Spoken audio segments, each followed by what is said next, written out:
तो देखिए students, probability distribution चल रहा है जिसमें हम लोग लास्ट टॉपिक पढ़ रहे हैं नॉर्मल डिस्ट्रीब्यूशन।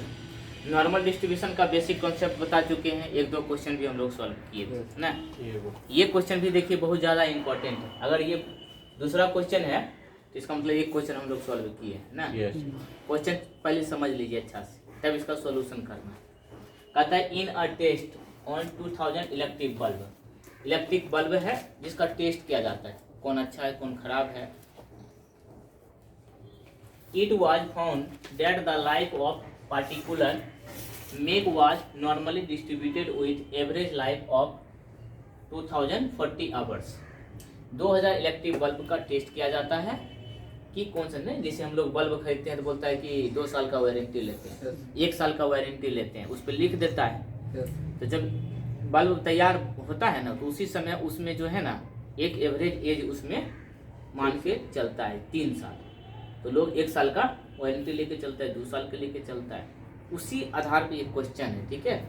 तो यही क्वेश्चन जो पढ़ता है ना, इसी का एप्लीकेशन यूज होता है। हम लोग जो बल्ब खरीदते हैं तो उस पे जो मार्क करता है उसका, चाहे बल्ब ही नहीं कोई भी चीज का वारंटी लेता है, इसी का एप्लीकेशन उसमें यूज होता है, ठीक है, संभावना लेके।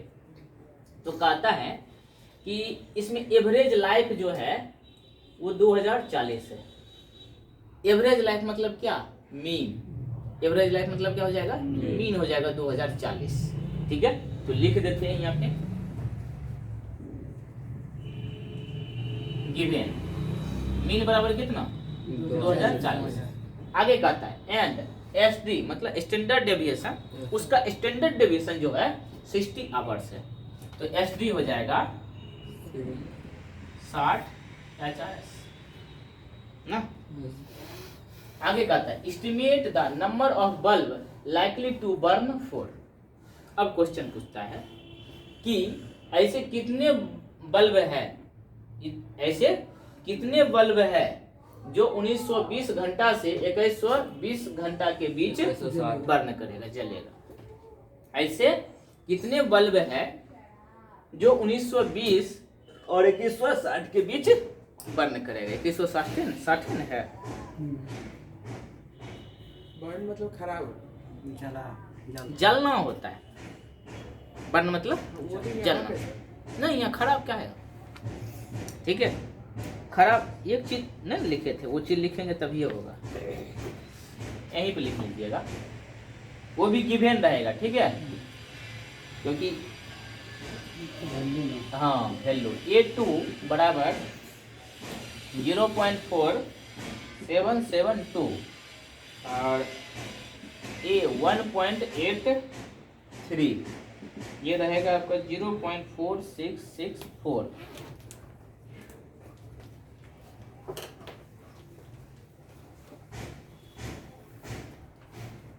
हो गया,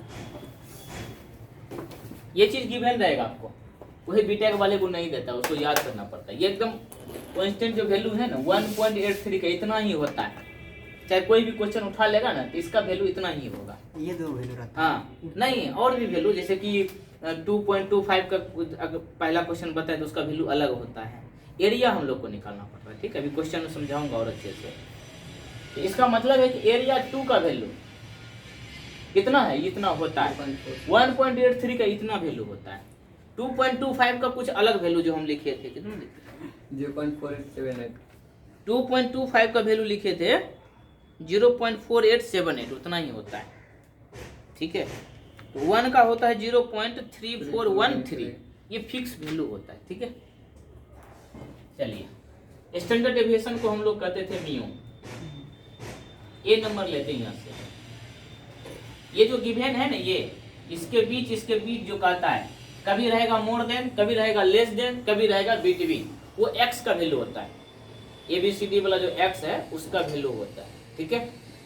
तो एक्स बराबर कितना है 1920 टू 2160, ऐसे कॉमा देख लीजिए 2160 दो वैल्यू है, इसलिए तो बिटवीन कह रहा है ना, इसलिए जेड का 2 वैल्यू निकलेगा। थोड़ा भी नया आपको थोड़ा दिक्कत हो रहा होगा, लेकिन धीरे धीरे समझ जाइएगा। ये जो गिवन है ना, एक्स का वैल्यू 2 है, एक 1920 है, एक 2160। जेड बराबर फार्मूला क्या होता है? एक्स माइनस म्यू बटे स्टैंडर्ड डेविएशन। पहला एक्स कितना? 1920। म्यू को माइनस करिए, कितना? 2040 बटे स्टैंडर्ड डेविएशन 60।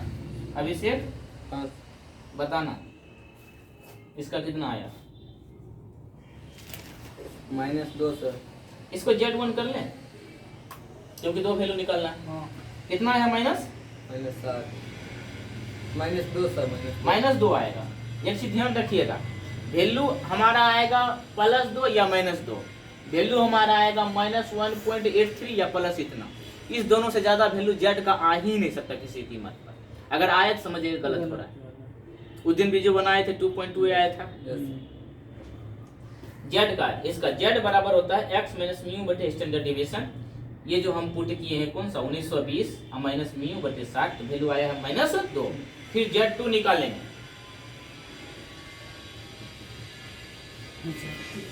Z2 यही पर x की जगह पुट करेंगे, ये 2160 माइनस 2040, इसका +2 आएगा। 2 आया। Z1 का वैल्यू आया है -2, Z2 का वैल्यू आया है +2, यानी -2 और +2 के बीच एरिया निकालना है। मैं कह रहा है यहाँ पे बिटवीन 1920 घंटा से 2160 घंटा के बीच फिगर तैयार होगा। फिगर बनाना कंपलसरी है। कंपलसरी है। 20 से इसको काट देंगे, ये क्या है? 0। इधर पॉजिटिव, इधर है नेगेटिव एक्स एक्सिस। ये जो है बाउंड्री, इधर 50% एरिया होता है, 50%। 50% मतलब 0.5। इधर भी होता है 50% एरिया मतलब 0.5। हमें कह रहा है कितना के बीच एरिया निकालने के लिए? 1920 से 2160 के बीच, यानी -2 से +2 के बीच का एरिया निकालने। कहीं पे काट दीजिए, इधर नेगेटिव है ना, यहाँ पे ले लेते हैं Z बराबर -1, ये वाला Z1 कर देते हैं। इधर भी ले लेते हैं प्लस तरफ, ये है क्या है? Z2 बराबर +2। हमें -2 लीजिए। Z1 बराबर -2। ओह सॉरी, हमें इसका एरिया निकालना है।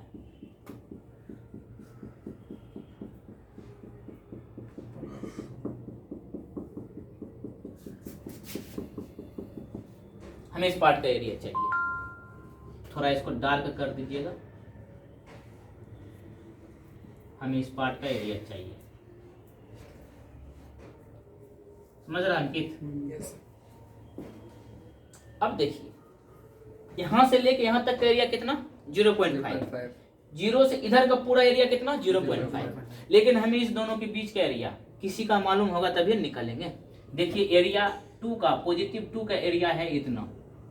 जब इतना पार्ट का एरिया दिया हुआ है, इस पार्ट का एरिया कितना दिया है? 0.4772। तो जितना एरिया तो नेगेटिव होता नहीं है, जितना पॉजिटिव पार्ट का एरिया होगा उतना ही नेगेटिव पार्ट का एरिया होगा। मतलब इतना ही एरिया इधर भी होगा।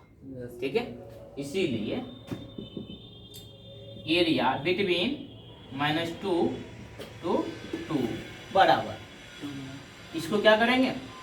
2 से गुना कर देंगे। 0.4772। बताओ कितना आएगा? 4 7 दूनी 14 7 दूनी 15 5।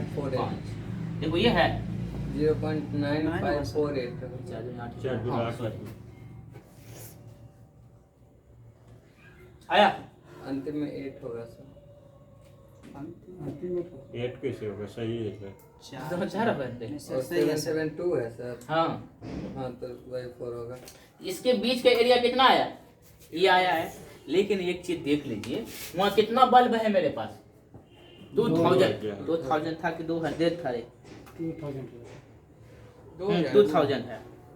ठीक है, 2000 से क्या होगा? ये लास्ट में मल्टीप्लाई हो जाएगा रिक्वायर्ड एरिया।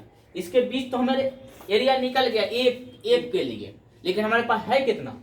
2000 बल्ब है। इसको 2000 से क्या करना होगा, मल्टीप्लाई। इसलिए रिक्वायर एरिया बिटवीन, इसीलिए रिक्वायर एरिया बोलिए ना, बिटवीन -2 to 2 कैपिटल एन गुना, यही लिख लेना चाहिए था, कैपिटल एन बराबर कितना 2000, 0.9544 यानी 2000 बताओ वैसे 1908.8 1908 कितना 1908 1900 8 ठीक है ना, .8 पॉइंट 8 अप्रोक्सीमेट 1908 भी रख सकते हो। हाँ सर देख लेते हैं। ग्राफ सब में सेम बनेगा, ग्राफ हमेशा बनेगा वैसे, मतलब ग्राफ बनाना अनिवार्य है। ये कर लिया 1909 अप्रोक्सीमेट में, ठीक है, इतना ही है आंसर, 1908.8 ही है, अप्रोक्स में लिख दिया 1909, कोई दिक्कत नहीं है, इतना ही आप लिखना, ना बल्कि क्वांटिटी पॉइंट नहीं ना, पॉइंट में तो नहीं है ना होगा, इसलिए 1909 ले लिया। और सर अगर 2 और 1.83 के अलावा कोई और डिजिट, क्या बोले सर 2 और 1.83 का दिया हुआ है ना, हाँ area, 2 इतना दिया है, अगर उसके अलावा कोई डिजिट हुआ तो ये जो हम लोग फाइंड किए हैं ना, हाँ, वो कभी नहीं आएगा, वही दोनों आएगा, वही दोनों आएगा। ये पॉजिटिव दिया है तो निगेटिव में आ सकता है, उतना ही। कोई डाउट? Z1 Z2 क्या था? Z1 Z2 क्या है? ये रिप्रेजेंट करता है पॉइंट को एक्स एक्सिस पर, एक्स एक्सिस पर ना Z जो है ना रिप्रेजेंट करता है पॉइंट को, आप कहाँ से एरिया आप फाइंड करना चाह रहे हैं। सर तो जैसे एरिया हो गया 2A, तो एरिया हाँ। 2A का वैल्यू फाइंड कैसे करेंगे सर? और कैसे 2A का इसका, हाँ सर। ये देखिए इसमें होता है क्या, पहला क्वेश्चन पढ़ाते हैं ना, जैसे कि पूछता कि more than 2, yes sir. More than नहीं तो मोर देन 1920, ठीक है, तो देखिए 1920 पे कितना वैल्यू आया, -2 आया ना, तो -2 कहाँ होता, यहाँ, इसको मिटा देते और यहाँ से एरिया इधर हो जाता, पूरा घस देते, ठीक है। इसका मतलब क्या, 0 से लेके इधर कितना है 0.5 और इतना दूर पे कितना है 0.4772, दोनों को ऐड कर देते। सिर्फ डायरेक्ट 2 का ही पूछेगा, 2 का तो एरिया दिले है तो 2 का पूछेगा क्या, वहाँ पर है ना पूछेगा क्या, मोर देन या लेस देन। अगर 2 के बारे में पूछेगा ना तो 2 का मोर देन पूछेगा या 2 का लेस देन पूछेगा, 2 का है पूछेगा, 2 तो ऑलरेडी दिया हुआ है, वही चीज पूछेगा जो दिया है, वो तो गिवन है कि 2 का एरिया इतना है, तो हमें क्या पूछ सकता है, मोर देन 2 या लेस देन 2, इक्वल टू 2 का है पूछेगा, हैं? जैसे यहाँ देखिए मोर देन 2150, इसका जो वैल्यू आएगा ना इतना ही आएगा, या तो माइनस में या तो प्लस में। मोर देन प्लस में आया तो प्लस से इधर कट करेंगे, अभी समझ में आ जाएगा। अब माइनस में आएगा तो माइनस से, मोर देन में किधर जाएगा, पॉजिटिव की तरह, लेस देन की तरफ किधर जाएगा, नेगेटिव की तरफ। इक्वल कभी नहीं पूछेगा, काहे पूछेगा, उतना तो ऑलरेडी दिया हुआ है। अगर इक्वल को पूछेगा तो नहीं देगा, अगर नहीं देगा तो सर कैसे निकालेंगे? किसको, 2 से मल्टीप्लाई देखिए 2 से क्यों किए, इतना एरिया चाहिए और प्लस इतना भी एरिया चाहिए, मतलब इसको 2 बार जोड़ते, इसलिए 2 से गुना कर दिया, क्योंकि मुझे इस बीच का एरिया चाहिए। फिगर बनाना तो हर हाल में। उसके बाद बी नंबर, फोटो ले लीजिए, मिटाओ इसको, फोटो ले लेते हैं। बताइए, भेज देंगे ग्रुप में। वो ले लिया, भेज देगा, ठीक है, ये नंबर मिटा रहा।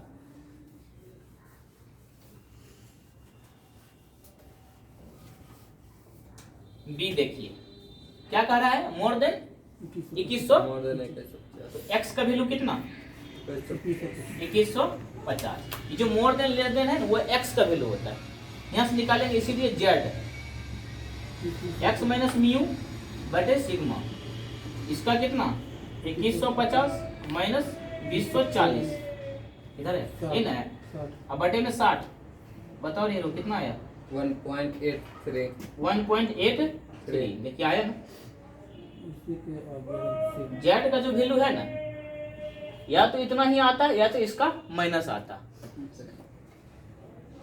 बताओ इसको, यस सर। जेड का जीरो वैल्यू फाइंड होगा, आपको ग्राफ तैयार करना होगा, अब चाहोगे कि एक के ग्राफ में बना ले, सही नहीं रहेगा। पॉजिटिव एक्स, इस तरह के सवाल में तो मिस्टेक होने की संभावना नहीं सर, वैल्यू तो दिया हुआ है। हाँ मिस्टेक जल्दी नहीं होता है, बस बच्चे लोग गलती कर लेता है, यही निकाल लेंगे कैलकुलेशन है। और फिर ग्राफ नहीं बनाता है।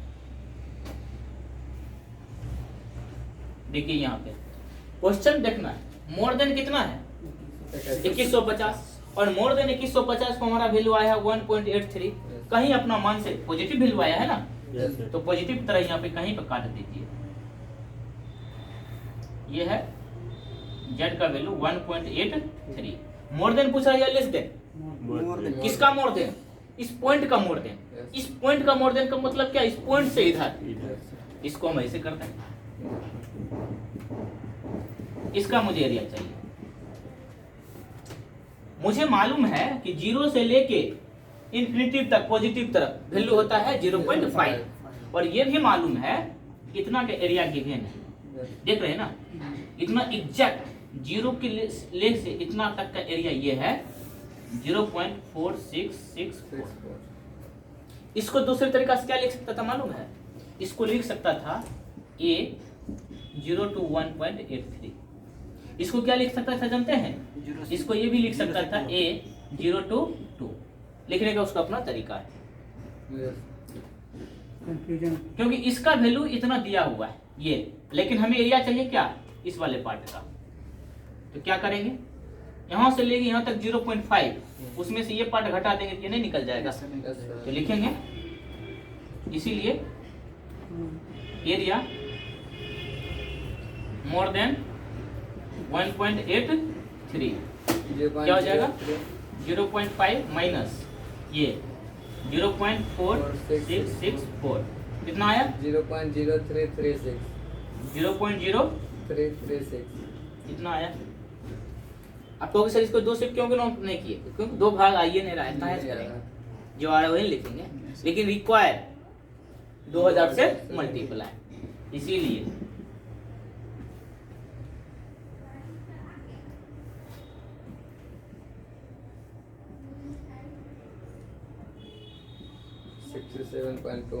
जीरो 2000 मल्टीप्लाई 0.0336 क्या आया 67.2 67.2, 67 इसको 67 लेते हैं।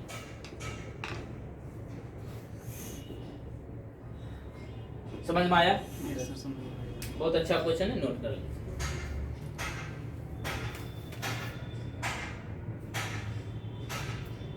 इसमें कहीं डॉट तो पूछिए,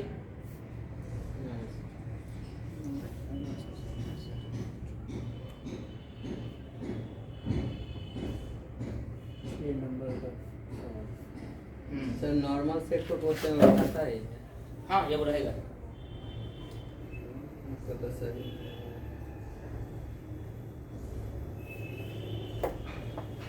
चलिए इसमें हम एक चीज बढ़ा देते हैं, सी नंबर कर देते हैं, ठीक है, क्योंकि इसी टाइप का क्वेश्चन है, यही है लेस देन 2150 आवर्स। इसको हम क्या कर देंगे, सी एक्स तो 2150 से है, जेड का वैल्यू निकाल लेंगे, इतना ही आएगा ना, माइनस में आएगा नहीं आएगा, माइनस में आएगा माइनस में नहीं आएगा, रहेगा तो अभी प्लस है ना, देखिए हाँ ठीक है।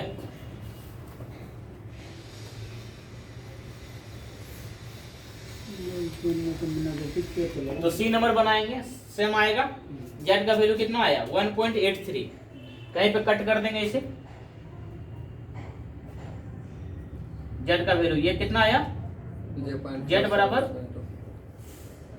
इतना आया। इसमें कहता है लेस देन, लेस देन का मतलब क्या है, इस पॉइंट से कम, इस पॉइंट से कम किधर आएगा, इधर आएगा ना, इधर हो जाएगा, पूरा हो जाएगा नेगेटिव साइड में, नेगेटिव साइड नहीं हो जाएगा पूरा, रे लेस देन लेस देन है, लेस देन का मतलब चलते चले जाएंगे कहाँ तक, नेगेटिव की तरफ पूरा, प्लस कर दें यहाँ से लेस देन मतलब इधर, मोर देन था तो यहाँ से इधर मोर देन था ना, बहुत दूर तक, इसीलिए एरिया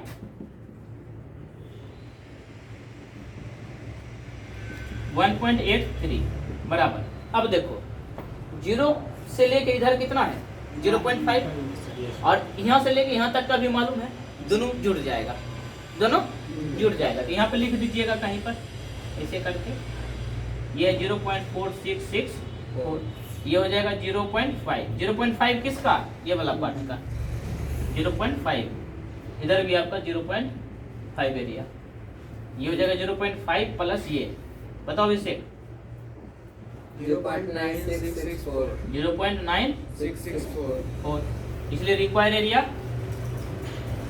इसलिए रिक्वायर 2000 से इंटू हो जाएगा 2000 अब गुना 0.9664, बताओ कितना होगा 1932 1932.8, 32.8 इसको ले लेंगे 1933।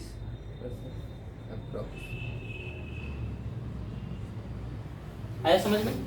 तो एक क्वेश्चन से हम लोगों ने 3 प्रकार का सॉल्यूशन सीखा।